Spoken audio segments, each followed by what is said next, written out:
That's true. Naked Palpatine. Oh, you pick that one. Fresh out of the clone tank, nude Palpatine is my Well, that's the first thing I think of when you say Dark Empire Palpatine.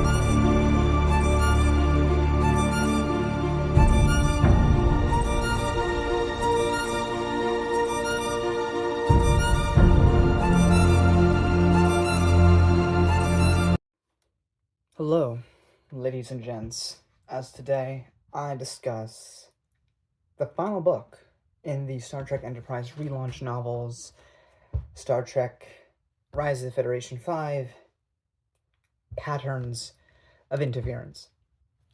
So I hate to be a bit short with this one, but it was fine. I think these books started out pretty strong in giving us a sequel to the show that got ended too early. Then again, I feel like these books covered most of what we could have wanted, and now it's time to leave. And that is to say that book 5 feels more like wrapping up loose ends than really feeling like a satisfying conclusion, because even the book just kind of ends. If you remember, if you've been following, back when we read the Romulan duology, it ended with Tucker changing his identity, becoming a Vulcan at the very end, and living the rest of his life on Vulcan. I mean, he didn't actually become a Vulcan, but he was disguised as one and lived the rest of his life on Vulcan with T'Pol, which I guess is still true, but that happens after this story, but you don't get to see it in this story. We also had the beginning of this when it was written by somebody else, having the pretext to these books being that Nog and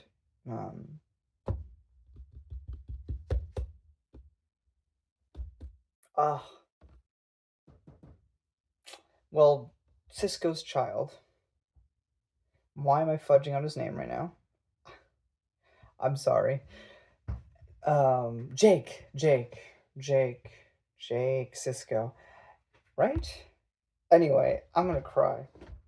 But they were going over historical documents and reliving the actual truth of these stories, which is kind of the background. But this new author, as soon as he took the reins, basically like dropped that as an entire like plot point. So it just is the past now.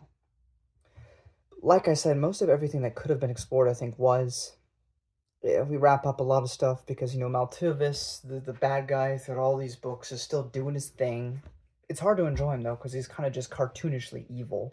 There's no real nuance to him whatsoever. Most Star Trek characters, I mean, there are just pure bad ones, but most of them have some degree, of logic to what it is they're doing. And I suppose you can make an argument that he has logic there, but it just comes off as a Saturday morning cartoon villain with not a lot of nuance given. So that's rather boring. Before that, we had other factors. He was manipulating other people that were a bit more nuanced. There was a bit more fun to be had there. But it's just him now, and just kind of whatever. We deal a lot with other people's personal lives, in this book, along with, again, the main focus of this one is, finishing off the Moltavis arc, Section 31 being defeated, and the rise, because we have the Federation now in its, early stages, but more so about the policy that's put into place later about the Prime Directive and what that entails. And that's mostly what this is about. I mean, Archer's very much in the background for this story. Tucker's in it, as you'd expect. T'Pol is barely in this book. Considering they're the main trio, you think they would get the most love for the final story ever. Hoshi gets a bit of love here. So does Reed. Travis, unfortunately, is still just swept to the wayside. He got a couple novels where he had something to do, but even still, just didn't feel like much. All that to say, I think it's a good conclusion to what we've been given. I mean, I think these are a great 5-book series if you liked Enterprise and wanted more. But in terms of the highs of stories set after the show ended, I just find this one rather okay by comparison. It's still better than the finale by a long shot, but compared to what we've been given by the same author, I just felt like it was fine. But overall, I'm glad I read these. It was a bit of catharsis, a bit of therapy to get conclusions to these characters that didn't really have an end. They got a terrible, stupid Next Generation episode disguised as an Enterprise episode where the main characters of their own show were sidetracked so that, you know, Riker could learn a lesson in between an episode of his own. So, like I said, I don't really have that many spoilers. So I'm gonna save those for the spoiler section. Like I said, it's not much. Do I recommend it? I mean, if you read the first 4 Rise of the Federation books, you owe it to yourself to read the 5th one. So yes, I do in fact recommend you read this. It's I mean, the prose are fine. Most tie-in fiction, the prose don't tend to be anything to write home about, but it's passable. It's an easy, smooth ride through, and you get more time with these characters from Enterprise, especially for someone like me who rather enjoyed Enterprise. This will be right up your alley. So, with that, I'm getting to spoilers if you don't want that. There's the door. So again, in this book, we deal with Reed's love life. We learned in some previous books that Reed, because of the early teleportation devices they were using back then, that they provided us some consequences in this early time period, which I liked. They'll work out those kinks by TOS by the time of Captain Kirk and everything, and I guess Discovery for counting that, but at this time, they didn't. I mean, it seemed like it in the show, but we learned in these books that Captain Archer can't father children, and neither can Reed Richards. They use the teleportation device the most. So they now can no longer have children. And that's something that bothers Reed, as he's recently gotten a love interest in the last couple books. And he's scared to move forward with her because, he doesn't know if, he always wanted to have a family, but he can't. So, some real life stuff in there with that. And some nice stuff for Reed, who's always been very closed off. And then on the other side of that, we have Hoshi, who, in the last book, her husband, or the guy she was going to marry, got seriously injured. And, nothing wrong. You're not a lesser of a person, if you have a wheelchair or you need some additional help. But it was a very real sort of struggle for Hoshi in this book about, because there's this other younger, fit guy who's flirting with her. Or not necessarily flirting, that makes it sound like very teenage, like they get along really well, and she could see something there.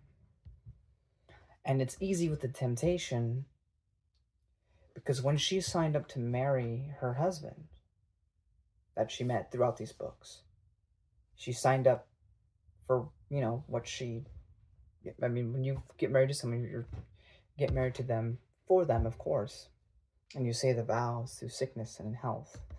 And it's a lot easier said than done than when you get in a situation. He needs additional help. It's not as smooth a going as it would be with just any average Joe. And so there's the temptation there to maybe I can just walk away. And I think it's handled with nuance. I don't think it's, chastising women for any particular decision. I don't think it's chastising people who are seriously injured as it somehow is their fault that a relationship can't work out. It's just a very real sort of, non-sci-fi, just kind of life story about, how do you deal with that, and is it wrong? Is it okay to move on, to stick around? What should you do? And I don't think that the story necessarily gives you an answer on how you should take it. But of course, ultimately, Hoshi, a life or death situation happens with the guy she feels a connection with, this new guy.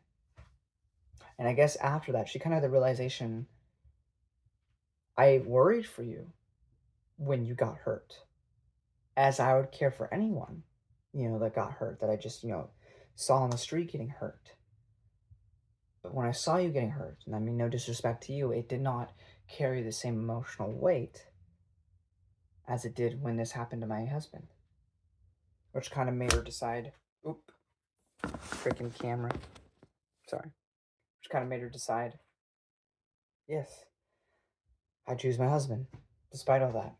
So, I thought it was a very nuanced thing. It wasn't very Star Trek, to be honest, but still, it was something deep for Hoshi, who doesn't really get the spotlight in most of these stories. So, I thought that was nice. And of course, Section 31. The huge plan is enacted. They defeat Maltovis, and they try to defeat Section 31. Tucker does successfully get the leader, I forget his name now, that we saw in the show, taken care of, but we learn from his own mouth, listen, they knew what you were doing. You think it would have been so easy to get rid of me if they didn't want me gone? I've been too loud. I've done too much against their wishes. You've defeated nothing. They might go into hiding for the next 20, 30 years, however long it needs. And even if they all die off, the philosophy, the charter will endure. And so this branch, you can suppose, of Section 31 that we met in the Enterprise show is no longer. But the organization, as we know, shall live long and prosperously all the way into the next generation with Deep Space Nine. So it's far from over, which obviously had to be the case. But it was a good conclusion on that front. And as I said, the story just kind of ends. Again, if you want some emotional resolution, you have to read the Romulan books, but those, of course, take place previously. So these are all just a huge, long epilogue in the grand scheme of things.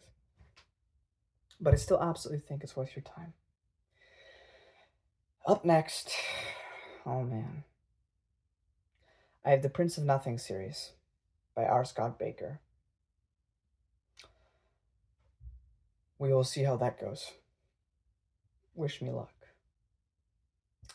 And as of recording this, it's been up for a long time now, but I will be reading the While Darkness Gathers by Philip Chase, the basically fourth book in the Way of Adan trilogy, which is going to be the first time ever I upload something in real time, as you would have seen back when, because I don't usually do that. So, but I just want to give somebody a little time frame of where I am in my recordings versus where I've been. So I uploaded that video in July, so Anyway, thank you all so much for watching. Enjoy this video, give it a thumbs up, and I'll see you next time we talk about Trek. I believe the next time I talk about Trek, we will be in the original, we'll be reviewing both seasons of Strange New Worlds. I know there's season 3 and 4 Discovery, but it's technically the farthest in the timeline, so we won't be discussing it.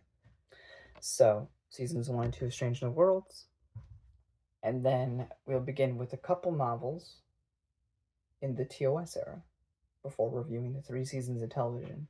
So, that's in the future. We also got a lot of other stuff to look forward to, from the Prince of Nothing series to more Wheel of Time to this and that. I got stuff to last 4 days and for months and years, unless of course I die or the world dies or whatever course of action may or may not happen. But as long as I am still breathing, I speak into the ether for you. So until next time, live long and prosper. Bye-bye.